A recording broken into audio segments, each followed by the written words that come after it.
I end up picking a life jacket that has the most 5-star reviews. Allie Wojak of Chicago says she bought what she thought was an approved life jacket online for her son. Intended use. First of all, intended is spelled wrong. Only to find out it was likely counterfeit, making it unclear if it was even safe to use. As a parent, obviously my son's safety is at the utmost importance. And I really thought that I was, I'm buying this product to protect him. The U.S. Coast Guard approves life jackets. The agency allows manufacturers to submit their products to certified testing labs to make sure that they meet certain specifications. If the jacket is approved, it will have a U.S. Coast Guard approved label and number listed, but they warn to be on the lookout for counterfeits.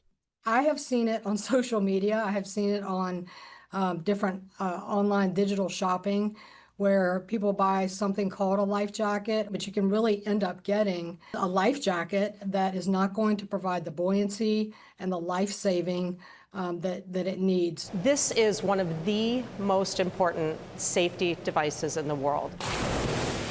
UL Solutions is one of only 2 labs in the world approved to test life jackets.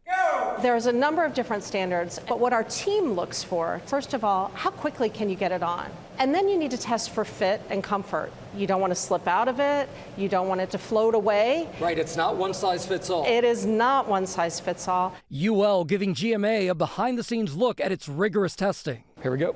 First up, the emergency donning test to see how quickly you can put on the device. Done. All right, 13.75, which is a very, very fast donning time. So ideally, how quickly do you want to get this on? We want to see that the subject is able to don the device within 60 seconds. Next, the water entry test. We're going to have you walk all the way to the edge of the platform, where I jump into the water with my hands above my head to see if the jacket stays on. It's still on. The series of tests also include flotation stability. And that's 90 millimeters. So Perfect. It has to be above 50 millimeters. Above 50 millimeters to pass. You can still breathe. Yes. If you're unconscious. Yes, so you can breathe, your vision isn't impeded. And the self-righting test. Go! Awesome. 0.71. And water emergence. While my jacket passed the test, UL says that's not always the case.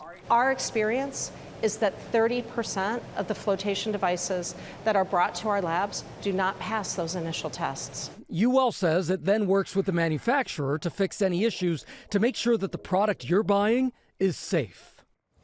All right, so how do you know what you're buying is safe? Well, let me show you right here. So I've opened up this jacket right here. The first thing you want to look for is that U.S. Coast Guard approval. So it's right there, USCG approved. It has the manufacturer number as well. If there's a spelling mistake, obviously, that's a red flag. It may not be safe. Now, there's also, next to that Coast Guard label there, you also have the UL logo. So that is the testing lab. UL has a database online where you can double check to make sure that it is certified. It is critical to look for this. It's also really easy. Yeah. I have 2 kids' jackets at home right now. I'm going to go home and check them after that. Yeah, because most As people, so many are going to. Yeah, most people would never look at the label. Now you know. You should. Right. Thank you, Gio.